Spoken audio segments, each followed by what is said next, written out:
Subscribe कीजिए logics point channel को और बेल आइकन पर क्लिक कीजिए सबसे पहले अपडेट पाने के लिए। Hello friends, welcome to logics point. इस वीडियो में हम देखने वाले हैं 8 अप्रैल को जो ARO का पेपर हुआ है उसमें जो रीजनिंग के क्वेश्चन आए थे उनका सॉल्यूशन। तो चलिए स्टार्ट करते हैं। जैसे सबसे पहला क्वेश्चन दिया है, एक व्यक्ति के चित्र को देखते हुए संजय ने कहा, इसकी माँ मेरे पिता के पुत्र की पत्नी है। तो पहले इतनी लाइन को समझ लेते हैं। तो हम संजय को ऐसे डिनोट कर देते हैं, ऐसे दिखा दिया हमने संजय को। इसने बोला इसकी माँ मेरे पिता के पुत्र की पत्नी है, तो इसके पिता जो हैं एक पीढ़ी ऊपर हो जाएंगे, मतलब यहाँ लिख देते हैं इसके पिता को पी से। तो इसके पिता के पुत्र मतलब इसका पिता का पुत्र ये खुद हो गया, क्योंकि अगली ही लाइन में लिखा है कि मेरा कोई भाई तथा बहन नहीं है। इसने बोला कि मेरा कोई भाई तथा बहन नहीं है, तो इसके पिता का पुत्र अकेला हो गया, मतलब ये खुद हो गया, क्योंकि इसका कोई भाई बहन नहीं है। तो ये खुद की बात कर रहा है, यानी कि खुद की पत्नी की बात कर रहा है। जो उस लड़के की माँ है, इस लड़के का फोटो देख के बड़ा बात कर रहा था। वो कह रहा था इस लड़के की माँ, इसकी जो माँ है वो मेरे पिता के पुत्र की पत्नी है, मतलब अपने पिता का पुत्र वो खुद हो गया और उसकी पत्नी हो गई वो। मतलब ये लड़का जो है तस्वीर में फ़ोटो में वो इसका खुद का लड़का हो गया। तो क्वेश्चन में फिर बाद में पूछा है कि संजय किसके चित्र को देख रहा था, मतलब वो किसके चित्र को देख रहा था, खुद के लड़के के चित्र को देख रहा था। तो इसका आंसर कौन सा हो गया, अपने पुत्र का चित्र देख रहा था वो। तो इसका ऑप्शन ए बिल्कुल ठीक है। अब देखते हैं नेक्स्ट क्वेश्चन। क्वेश्चन है, बेन रेखा चित्र की सहायता से तर्क वाक्य कुछ फेरी वाले लखपति हैं का सही प्रतीकीकरण निम्नलिखित में से कौन सा है। तो ये जो लाइन लिखी है कुछ फेरी वाले लखपति हैं, तो इसके हिसाब से हमें डायग्राम देखना है कौन सा ठीक होगा। देखो कुछ फेरी वाले लखपति हैं, तो हम फेरी वाले को इधर बना देते हैं और कुछ का रिलेशन में बीच में ही आ जाएगा, ठीक है ये इसका। तो इसका आंसर ऑप्शन बी बिल्कुल ठीक है। कुछ का रिलेशन हमेशा ही आता है, कुछ फेरी वाले लखपति होंगे तो कुछ लखपति फेरी वाले भी होंगे, तो इसका ये बिल्कुल ठीक है बी। आप देखते हैं नेक्स्ट क्वेश्चन। इसमें लिखा है एक बंदर किसी फिसलनदार 16 मीटर ऊंचे खंभे पर चढ़ता है। यदि वह 1 मिनट में 1 मीटर चढ़ता है तथा अगले मिनट में 1/4 मीटर फिसल जाता है, तो वह खंभे की चोटी पर पहुंचेगा कितने मिनट में पहुंचेगा या कितने समय में पहुंचेगा, वो बताना है हमको। तो स्पेशल इसी क्वेश्चन के लिए हमने एक वीडियो डाल रखी है, उसका लिंक आपको नीचे डिस्क्रिप्शन में मिल जाएगा। देख सकते हैं कि बंदर ऊपर चढ़ता है फिर फिसलता है।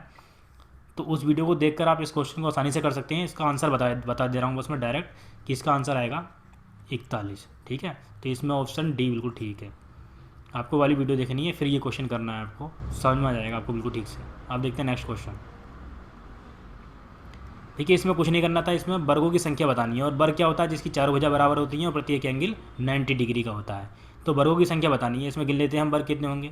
देखिए एक ये है, ये जो बना ए बी और यहाँ से यहाँ गया और फिर एफ तक एक वर्ग ये होगा। इसी तरीके से 1 2 3 4, ये 4 वर्ग बनने, 4 और 4 8, 8 हो गए क्योंकि 4 इसी तरीके से नीचे है 8।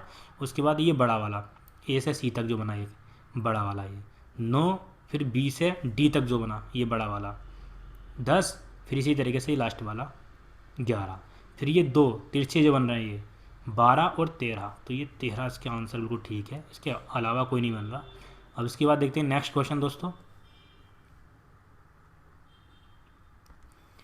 नीचे दी गई सारणी में लुप्त संख्या ज्ञात करनी है। इसमें जो क्वेश्चन मार्क लगा है यहाँ पर क्या आएगा ये बताना, बस इसमें कुछ नहीं करना था। देखिए 8 का दोगुना करेंगे, 8 दूनी 16 और 9 और 7 16, मतलब 9 और 7 का योग 8 के दुगने के बराबर है, बीच वाले नंबर के दुगने के बराबर है। इसी तरीके से 5 दूनी 10 करेंगे तो 10, 6 और 4 10 आ रहा है। इसी तरीके से 12 का दोगुना कितना हो जाएगा 24, मतलब इसको और इसको जोड़कर 24 आना चाहिए। तो यहाँ कितना आएगा 4। तो उस ऑप्शन बी बिल्कुल ठीक है इसका। अब देखते हैं नेक्स्ट क्वेश्चन दोस्तों। इसमें दिया राम 1 किलोमीटर पूर्व दिशा में चलकर बनाते रहते हैं हम चित्र, कैसे कैसे कर रहा है, सॉरी इधर चलता है ये 1 किलोमीटर पूर्व दिशा में चला दिया। उसके बाद 5 किलोमीटर दक्षिण दिशा में चलता है, 5 किलोमीटर दक्षिण में चला दिया, ठीक है। उसके बाद वहाँ से फिर 2 किलोमीटर पूर्व दिशा में चलकर अंत में 9 किलोमीटर उत्तर दिशा में चलता है, मतलब 2 किलोमीटर पहले इधर गया ये पूर्व दिशा में। उसके बाद 9 किलोमीटर ये उत्तर में चला गया। उसके बाद पूछा है कि वह अपने आरंभ बिंदु से कितनी दूरी पर है। आरंभ इसका बिंदु ये वाला है और लास्ट वाला बिंदु ये है, तो यहाँ से कितनी दूरी पर है ये बताना है। तो इसको यहाँ से मिला देते हैं, ये कितना है 2, क्योंकि ये भी 2 है, तो यहाँ से यहाँ तक कितना हो जाएगा पूरा ये 3, ये 3। अब यहाँ देखो ये कितना है, ये यहाँ से यहाँ तक जहाँ 9 लिखा है यहाँ से यहाँ तक कितना है 5, तो ये कितना बचेगा 4, क्योंकि पूरा 9 है। अब देखो इसमें ये 90 डिग्री का बन गया, ये 3 हो गया, ये 4 हो गया, तो ये कितना हो जाएगा 5 पाइथागोरस थ्योरम से। तो इसका आंसर ऑप्शन डी बिल्कुल ठीक है। ये 7 गलत लगाया जिसने भी लगाया। आप देखते हैं नेक्स्ट क्वेश्चन। इस वाले क्वेश्चन में ये सीरीज दी है, सीरीज में यहाँ पर क्या आएगा बस ये बताना है। तो इसमें बार बार डिफरेंस निकालना पड़ेगा 2-3 बार, तो इस सीरीज को मैं यहाँ लिख लेता हूँ। तो ये सीरीज लिख ली है मैंने। अब देखते हैं इसमें डिफरेंस। देखिए पहले इसमें डिफरेंस कितना रहा 18 का, इसमें 36 का, इसमें 60 और इसमें 90 का। और निकालते हैं डिफरेंस एक बार। फिर 18 का आ रहा है, 24 आ रहा है और यहाँ 30 आ गया। अब देखो उसका डिफरेंस 6 आ जाएगा। ये 6 आ गया, यहाँ 6 आ गया और यहाँ भी 6 आएगा, तो 6 इसमें जोड़ेंगे तो यहाँ कितना आ जाना चाहिए 36। इसके बाद 36 90 में जोड़ेंगे तो यहाँ कितना आ जाएगा 126। 126 अब इसमें जोड़ देंगे, मतलब वही सीरीज बन रही है जैसे सब में हो रहा है, ऐसे ही मैंने इसमें कर दिया। तो ये 210 में 126 जोड़ेंगे तो ये आ जाएगा 336। तो ऑप्शन बी बिल्कुल ठीक है इसका आंसर। अब देखते हैं नेक्स्ट क्वेश्चन। तो इस क्वेश्चन में दिया है यदि कुछ संत शहीद थे, सत्य है, मतलब इस बात को इन्होंने सत्य बोल दिया है। इसके बाद है तो तर्क वाक्य कुछ शहीद असंत नहीं थे के सत्य अथवा असत्य होने के बारे में क्या अनुमान किया जा सकता है, ये बताना है हमें। कि ये लाइन तो इन्होंने बोल दी है, इसके बाद कुछ शहीद असंत नहीं थे, ये सत्य है या असत्य है, इस बारे में बताना है हमको। अब एक बात ध्यान करिए, यहाँ पर कुछ शहीद असंत नहीं थे, इसका मतलब क्या हो गया कुछ शहीद संत थे। नहीं से और आ को अगर हम मिलाएंगे तो ये संत बचेगा, सिर्फ कुछ शहीद संत थे। अब देखो इस लाइन को, कुछ शहीद संत थे और कुछ संत शहीद थे, इन दोनों का मतलब बात वही हो गई। ठीक है, इस तरीके से वेन डायग्राम से भी देख सकते हैं हम कि ये दोनों कुछ का रिलेशन ये दोनों बीच में आ रहा है, मतलब दोनों तरफ से ये बात बिल्कुल सत्य है। इसके हिसाब से ये बात बिल्कुल ठीक बोली है जो उन्होंने बोली है। तो इसका आंसर बी बिल्कुल ठीक होगा, सत्य है ये। अब इसके बाद देखते हैं नेक्स्ट क्वेश्चन। क्वेश्चन दिया है किसी कूट भाषा में सिस्टर और कार को क्रमशः ये नंबर और ये नंबर लिखा जाता है, तो ये नंबर जो दिया है निम्नलिखित में से किसका कूट है। तो ये क्वेश्चन बहुत इजी दिया है इन्होंने, इसमें डायरेक्ट कोड देखनी है हमें, कुछ दिमाग नहीं लगाना, बस मैच करना है। जैसे सिस्टर का कोड ये दिया, मतलब एस का 2 है, आई का 1 है, बस इस तरीके से दिया है उन्होंने, तो बस मैच करना है। और उसमें भी हमें जल्दी करने के लिए ऑप्शन में जो नंबर तीनों में सेम है, जैसे ये ए है, इसे काट दो, मैच करने की ज़रूरत नहीं है। टी बिल्कुल मैच करने की ज़रूरत नहीं है। ई दिया है, बिल्कुल तीनों में से मैच करने की ज़रूरत है नहीं। अब इसमें अब जो बचे इसमें भी हमें उल्टी तरफ से करना चाहिए। जैसे एस को देखेंगे हम, बिल्कुल ठीक है यहाँ, तो लास्ट से पहला वाला टर्म इसमें क्या था 3 से पहले 2 है, तो 2 पे क्या आ रहा है ये देख लेते हैं, कहीं से ही मैच कर लेते हैं। देखो यहाँ पर 2 है, ये किसका था सिस्टर का, तो शुरू में क्या है एस, यानी कि 2 का एस बिल्कुल ठीक है। अब ये दोनों गलत हो गए। अब इसमें भी ऑप्शन डी दिया है, उपयुक्त में से कोई नहीं, ये भी हो सकता है। अगर ऑप्शन में ऐसा ही ऑप्शन कोई दिया होता तो हमारा आंसर अभी बिल्कुल ठीक हो गया होता है, लेकिन ऑप्शन में अगर ये दिया है तो हमें और बाकी जो बचे वो भी चेक करने पड़ेंगे। आर को देखते हैं, आर मैच कर रहा है क्या नहीं। यहाँ देखिए आर का क्या है 5, और यहाँ आर का कितना दिया है 5, बिल्कुल ठीक है। यहाँ 2 आ रहा है और यहाँ पर भी 5 है, तो ये ऑप्शन बिल्कुल ए बिल्कुल ठीक हो गया। इस तरीके से हम जल्दी कर सकते हैं इसको। ये तो मैंने बताने में टाइम लगा दिया, वरना बहुत जल्दी होता है इस तरीके से ये। अब देखते हैं नेक्स्ट क्वेश्चन। तो इस क्वेश्चन में x कौन सी संख्या है बस ये बताना है। यहाँ पर यहाँ 18 दिया है, यहाँ 65 दिया है, इस हिसाब से यहाँ x की जगह क्या आएगा ये बताना है। तो इसमें क्या करा है इन्होंने, यहाँ 5 का स्क्वायर प्लस 3 का स्क्वायर में 4 का स्क्वायर घटा दिया है, यानी कि इन दोनों का स्क्वायर जोड़ा है और उसमें से जो भी आएगा उसमें 4 का स्क्वायर घटा दिया है। नीचे जो संख्या लिखी है उसका स्क्वायर घटा दिया है। करके देख लेते हैं। 25 आएगा 5 का स्क्वायर, 9 आ जाएगा 3 का स्क्वायर, कितना आ जाएगा ये दोनों को जोड़ के 34, 34 में से 16 घटा देंगे, आ जाएगा ये 18। ठीक है, इसी तरीके से ये आ जाएगा 65, और यहाँ पर फिर क्या आएगा उस हिसाब से 9 का स्क्वायर कितना आ जाएगा 81, 6 का 36, इन दोनों का स्क्वायर जोड़ते हैं उसमें 3 का स्क्वायर घटा देंगे, तो ये आएगा 8 और 3 11। तो 117 में हमें 9 घटाना है, तो कितना आ जाएगा ये 9 घटाएंगे तो इसमें से 108, तो इसका आंसर डी आएगा। ये गलत लग रखा है जिसने भी लगाया है, इसका आंसर डी 108 आएगा। अब देखते हैं नेक्स्ट क्वेश्चन। देखिए इस क्वेश्चन में दिया है एक स्कूल की घंटी 8 बार बजने में 14 सेकंड लेती है, इसे 4 बार बजने में कितना समय लगेगा, ये बताना है इसमें। देखिए बहुत ज़्यादा स्टूडेंट ने ये गलत कर रखा है, क्योंकि 8 बार बजने में 14 सेकंड लेती है तो 4 बार पूछा है तो उन्होंने डायरेक्ट 7 लगा दिया, 7 सेकंड। तो ये 7 नहीं आएगा, इसका आंसर 6 आएगा। वो कैसे आएगा अब बता देता हूँ मैं। तो मैं एक डायग्राम के ज़रिए समझा देता हूँ। जिससे 8 बार बजती है तो 8 बार बजने को पहले दिखा देता हूँ, कैसे दिखाएंगे। तो सबसे पहले मान लिया यहाँ पर 1 बार बज गई, इसके बाद ये दोबारा बजेगी, फिर 3 बार, फिर 4 बार, फिर 5 बार, 6, 7, 8, इस तरीके से यहाँ तक ये 8 बार बज जाएगी। अब देखो बीच में गैप कितना रहा, 1, 2, 3, 4, 5, 6, 7, मतलब ये 2-2 सेकंड बाद बज रही है, क्योंकि 14 सेकंड दिए टोटल, ये 2-2 सेकंड बाद बज रही है।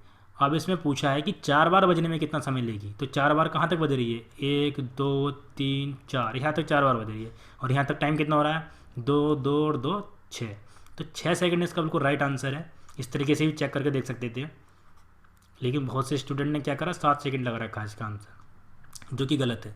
अब देखते हैं नेक्स्ट क्वेश्चन। इसमें दिया है ए बी से लंबा है, जैसे जैसे दिया है ऐसे ही हम लिखते चले जाएंगे। ए बी से लंबा है तो ए को मैं ऊपर बना देता हूँ,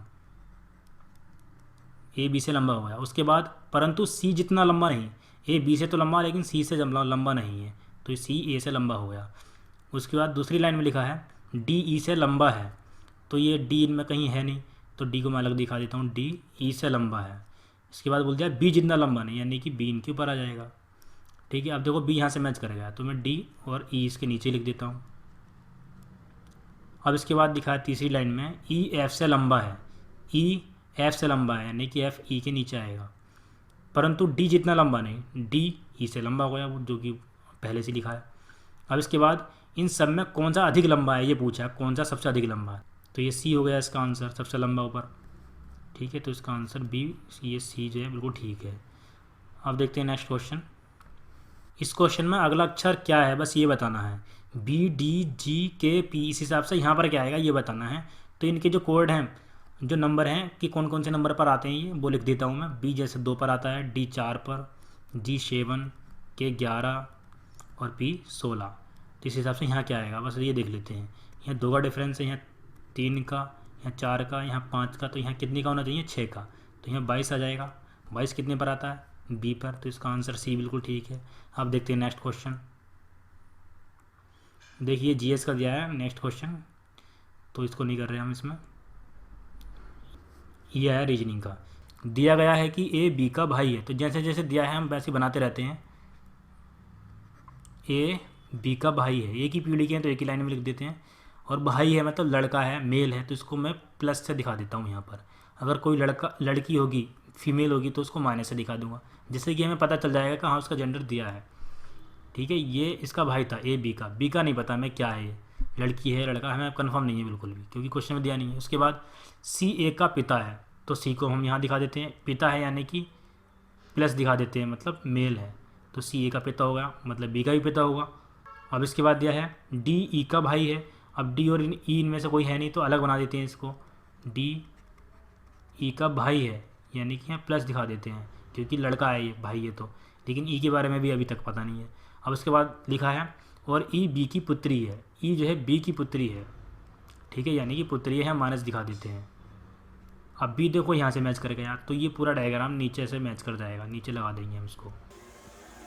ठीक है, अब इसके बाद पूछा है तब डी का चाचा है, मतलब इस ये डी जो दिया ये इसका चाचा कौन होगा ये बताना है। अब हमें ये तो पता नहीं है कि ये बी मेल है या फीमेल है, अगर ये मेल है तो ये ए इसका चाचा हो सकता है, अगर फीमेल होगी तो ए इसका मामा होगा, तो हमें बिल्कुल कंफर्म हो नहीं सकते इसमें हम। तो इसका आंसर कौन सा होना चाहिए, डी, ए नहीं होना चाहिए, डी होना चाहिए इसका आंसर, उपयुक्त में से कोई नहीं, क्योंकि हम कैसे बता सकते हैं जब यही नहीं पता हमें कि बी मेल है या फीमेल है। तो नेक्स्ट क्वेश्चन में इस क्वेश्चन मार्क की जगह क्या आएगा ये बताना है बस। तो इनके जो कोड होते हैं वो लिख लेता हूँ, कौन कौन से नंबर पर आते हैं ये, जैसे ए 1 पर आता है, डी 4 पर आता है, जी 7 पर आता है, इसी तरीके से आगे सबके लिख देता हूँ मैं।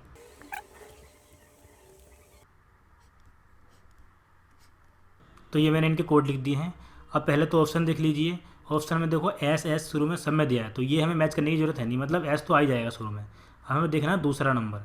दूसरे में देखिए पहले कितना जोड़ा, 6 जोड़ दिया, 4 और 6 10 हो गया।